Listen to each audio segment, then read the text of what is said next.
Hello friends, welcome to the Solitude Education. Now in the previous lecture बच्चे हम पढ़ रहे थे असेंट्रिक वेल्डेड कनेक्शन। ठीक है, असेंट्रिक वेल्डेड कनेक्शन जब मैंने स्टार्ट किया था मैंने आपको बताया था कि दो तरह के केसेस होते हैं असेंट्रिक वेल्डेड कनेक्शन के अंदर। फर्स्ट केस था हमारा that is the in plane eccentricity, मतलब लोड और आपका जो वेल्ड है उन दोनों की जो प्लेन है वो सेम है। ठीक है, लेकिन अब हम वो हमारा सारा टॉपिक ओवर हो गया। नाउ सेकंड केस जो इसके अंदर आता है that is out of plane eccentricity. ठीक है, आउट ऑफ प्लेन एसेंट्रिसिटी के अंदर क्या होता है कि भाई जो लोड का प्लेन है और जो वेल्डिंग का प्लेन है वो दोनों डिफरेंट है, यानी कि दोनों आउट है। ठीक है, उसको स्टडी करेंगे। तो अगर आप यहाँ पे तो नोट कर लीजिए, हेडिंग डाल लीजिए बच्चे अपनी कॉपी में, case number 2 that is out of plane eccentricity. ठीक है, चलो देखते हैं आउट ऑफ प्लेन एसेंट्रिसिटी का क्या केस हो सकता है। ठीक है, सुनो इधर। अब देखो बच्चे, ये मेरा कनेक्शन है। ठीक है, ये मेरा एक है ना आई सेक्शन। ठीक है, now this is the I section. ये आपको जो दिख रहा है यहाँ पे, नाउ दिस इज द ये कह सकते हैं कि ये एक तरह से क्रॉस सेक्शनल व्यू है। Now this is the cross sectional view, x view. Clear है बच्चे? नाउ ये इसी का यहाँ पे दिख रहा होगा। Now this is the top view. ये आपका क्या है? Now this is the top view. ये आपको बच्चे यहाँ पे टॉप व्यू दिख रहा है इसका। Now this is the of top view. Clear है? ये क्या है बच्चे? Now this is the top view. ये आपका टॉप व्यू हो गया। Now this is the cross sectional view. ठीक है, ये आपका आई सेक्शन है। Now this is the I section. ये बच्चे क्या था आपका? ये आपका आई सेक्शन, और इस आई सेक्शन से हमने एक ब्रैकेट कनेक्ट कर रखा है। नाउ दिस, और इस ब्रैकेट पे जो वेल्डिंग हो रखी है बच्चे, वेल्डिंग हो रखी है कुछ इस तरह से। ये फेस पे आपकी वेल्डिंग हो रखी है। नाउ दिस, ठीक है। अब ये आपको देखने से समझ में आ रहा होगा कि आपको ये कुछ इस तरह से कनेक्ट है। ये आई सेक्शन था, इसके फेस से ये कनेक्ट है, यानी कि जो मेरी वेल्डिंग हो रखी है बच्चे, now the welding is on this face. आपकी वेल्डिंग इस वाले फेस पे हो रखी है इधर, और आपकी वेल्डिंग इधर भी हो रखी है। दोनों साइड वेल्डिंग हो रखी है। दोनों साइड आपकी क्या हो रखी है बच्चे? वेल्डिंग हो रखी है। ठीक है, अगर आप वेल्डिंग का फेस देखें तो वेल्डिंग आपको कुछ इस वाले फेस पे कुछ इस तरह से दिखेगी। ठीक है, यहाँ पे भी ये वाला पोर्शन आपका वेल्ड हो रखा है। नाउ दिस पोर्शन, एक तो ये वाला पोर्शन बच्चे वेल्ड हो रखा है आपका। ठीक है, एक तरफ, और दूसरी तरफ बच्चे ये वाला पोर्शन, दूसरी तरफ ये वाला पोर्शन आपका वेल्ड हो रखा है। दूसरी तरफ ये वाला पोर्शन आपका वेल्ड हो रखा है। क्लियर है? दूसरी तरफ ये वाला पोर्शन आपका वेल्ड हो रखा है। मैंने मान लिया कि जो इस ब्रैकेट था, इस ब्रैकेट की जो डेप्थ थी वो डी है। इस ब्रैकेट की डेप्थ कितनी है? That is of D. Now the depth of this bracket is the capital D. इस ब्रैकेट की जो डेप्थ है वो कितनी है? दैट इज कैपिटल डी है। समझ में आया सभी को? चलो, चूंकि वेल्ड है और वेल्ड की थिकनेस कितनी होती है बच्चे? हमेशा throat thickness. Now throat thickness मैंने ले ली टी, इधर भी टी होगी और इस साइड भी कितनी होगी? दैट इज टी होगी। क्लियर हुआ? समझ में आया सभी को? चलो अब आगे चलते हैं। अब मुझे एक बात बताओ, ये लोड है, ये जो लोड लगा है P, ये इस ब्रैकेट कनेक्शन पे बच्चे दो तरह से ट्रांसफर हो सकता है। कैसे भाई? ये लोड होगा। Now there is a load. ठीक है, ये मेरा एक लोड आएगा, और now this is the load. ये मेरा लोड ट्रांसफर हुआ। लोड कितना हुआ? P, और एक मोमेंट आएगा। मान लो कि ये ई एसेंट्रिसिटी पे है। कितनी एसेंट्रिसिटी पे है बच्चे? Now this load is at an eccentricity of E. जब ये ई एसेंट्रिसिटी पे होगा तो इसकी वजह से एक मोमेंट भी आएगा। मोमेंट कितना होगा मेरा? P इंटू ई। क्लियर हुआ? अब सुनो इधर। अब इस लोड की वजह से जो मेरा पॉइंट है, now this is the critical point. अगर मैं इस पॉइंट को क्रिटिकल पॉइंट बोल रहा हूं, इस पॉइंट पे इस लोड, डायरेक्ट लोड P की वजह से एक मेरी direct vertical shear stress generate हो गई। That is F1। किसी को डाउट? मैंने बताया था कि जिस डायरेक्शन में आपका लोड लगता है उसी डायरेक्शन में आपकी डायरेक्ट शियर स्ट्रेस डेवलप होती है। यहाँ पे भी डायरेक्ट शियर स्ट्रेस आपकी डेवलप होगी।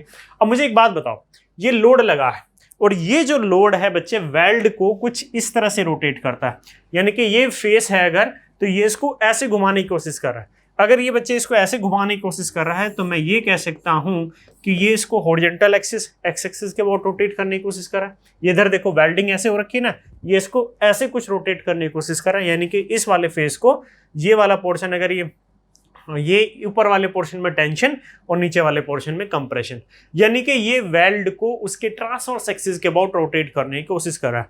और कोई भी मोमेंट जो किसी भी स्ट्रक्चरल एलिमेंट को उसके ट्रांसवर्स एक्सिस के अबाउट रोटेट करने की कोशिश करता है, उसको हम बोलते हैं बेंडिंग मोमेंट। क्या बोलते हैं बच्चे? उसी को हम उसको बेंडिंग मोमेंट बोलते हैं। इसका मतलब ये हुआ कि ये जो मोमेंट है इस वेल्ड के अंदर बेंडिंग मोमेंट की तरह काम करेगा, ना कि ट्विस्टिंग मोमेंट की तरह। क्लियर हुआ। अब इस बेंडिंग मोमेंट की वजह से भी मेरी कुछ स्ट्रेसेस जनरेट होंगी, तो मैंने बच्चे ये कहा कि इस बेंडिंग मोमेंट की वजह से मेरी हॉरिजॉन्टल मेरी बेंडिंग टेंसाइल स्ट्रेस जनरेट होंगी, और बेंडिंग टेंसाइल स्ट्रेस को मैंने बोला F2।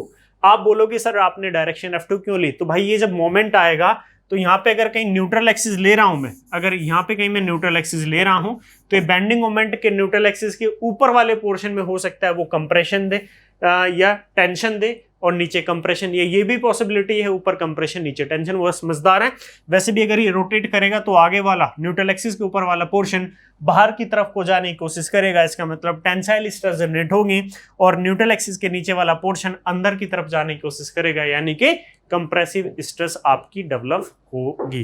क्लियर है? क्लियर है। और आपको पता है स्ट्रेसेस कैसे जाएंगे? इसी डायरेक्शन में तो जाएगी। अगर टेंसाइल स्ट्रेस है तो वो इस डायरेक्शन में, और कंप्रेसिव स्ट्रेस है तो इस डायरेक्शन में। समझ में आई F2 की डायरेक्शन कहाँ पे आई? F2। लेकिन वेल्ड के अंदर जो बेंडिंग टेंसाइल स्ट्रेस होगी वो as a horizontal shear stress transfer होती है। समझ में? वेल्ड के अंदर जो बेंडिंग टेंसाइल स्ट्रेस होती है वो मेरी as a horizontal shear stress transfer होगी। अगर ये F1 है, ये F2 है, और जो कि दोनों स्ट्रेसेस को मैं बोल रहा हूं, क्योंकि दोनों स्ट्रेसेस को बच्चे मैं बोल रहा हूं कि ये मेरी शियर स्ट्रेस है, तो मेरी कुछ रिजल्टेंट शियर स्ट्रेस कुछ इस तरह से होगी। Now this will be the resultant shear stress FR। Clear है? और अगर मुझे रिजल्टेंट निकालना है, अब दो स्ट्रेसेस हैं बच्चे। कौन कौन सी दो स्ट्रेसेस है मेरी? ये मेरा पॉइंट है, इस पे ये मेरी लगी है स्ट्रेस, डेट इज F2, और इसी पॉइंट पे मेरी एक स्ट्रेस लगी है, डेट इज ऑफ F1। तो दोनों का जो रिजल्टेंट है ना, दोनों का रिजल्टेंट कुछ ये होगा, डेट इज FR, और दोनों का रिजल्टेंट FR कितना होगा? FR is coming out to be that is square root of F1 square plus F2 square. ये रिजल्टेंट स्ट्रेस है। ये क्या है? वेल्ड के अंदर रिजल्टेंट स्ट्रेस है। और अगर ये रिजल्टेंट स्ट्रेस आपकी परमिसिबल स्ट्रेस से कम है, अगर ये रिजल्टेंट स्ट्रेस आपकी परमिसिबल स्ट्रेस FS से कम है, तो इसका मतलब आपका वेल्ड क्या है? आपका कनेक्शन सेफ है, अदरवाइज आपका कनेक्शन फेल है। कितनी होती है permissible shear stress? Permissible shear stress होती है FU/√3 गामा MW। ठीक है, गामा MW 1.25 होता है किसके लिए? सॉफ्ट वेल्डिंग के लिए, अगर वेल्डिंग वर्कशॉप में की गई है, और 1.50 होता है अगर वेल्डिंग आपकी साइट पे की गई है। क्लियर है? और ये फॉर्मूला किस में होता है? LSM में। WSM में कितना होता है बच्चे?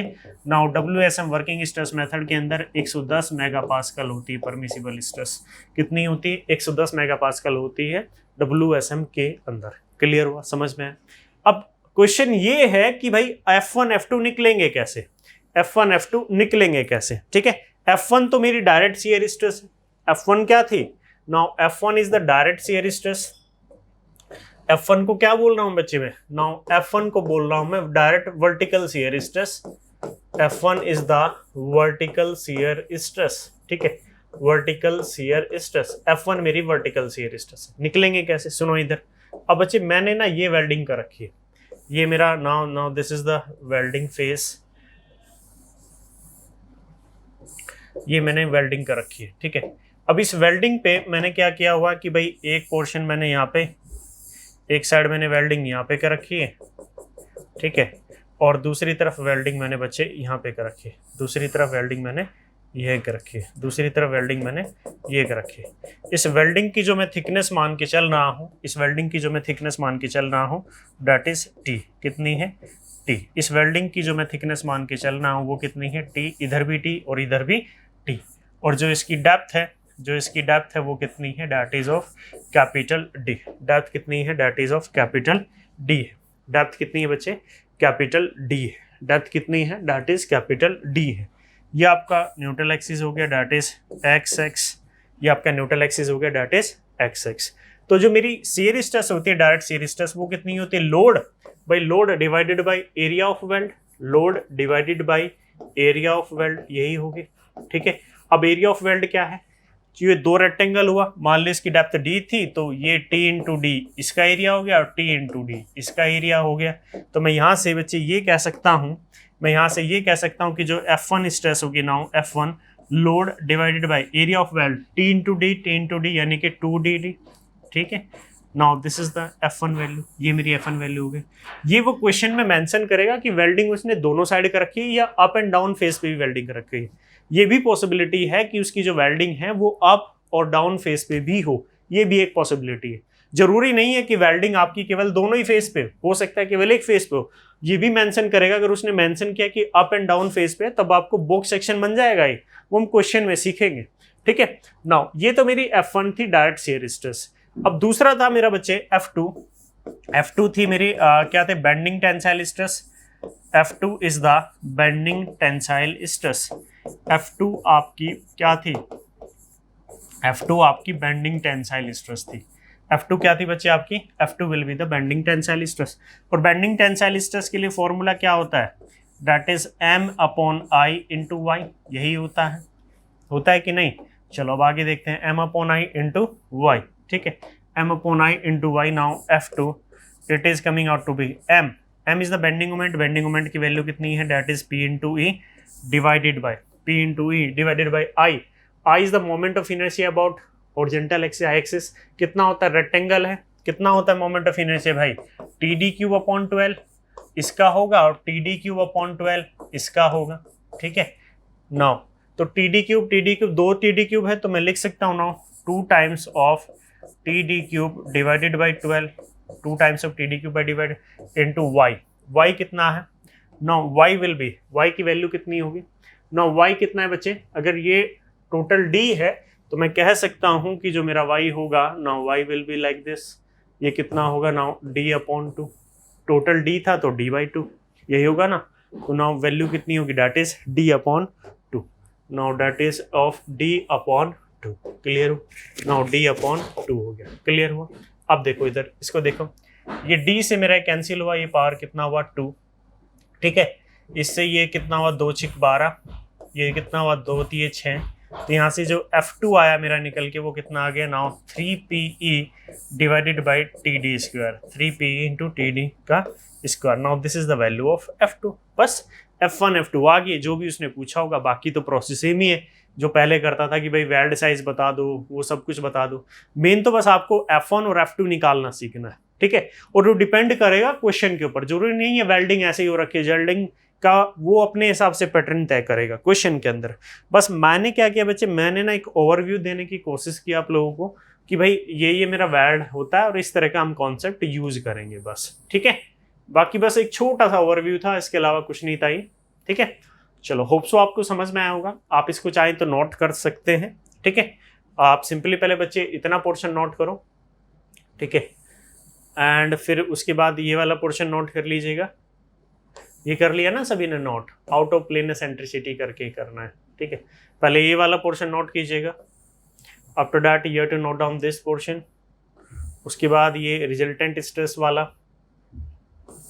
उसके बाद ये वाला पोर्शन नोट कर लीजिएगा, ठीक है।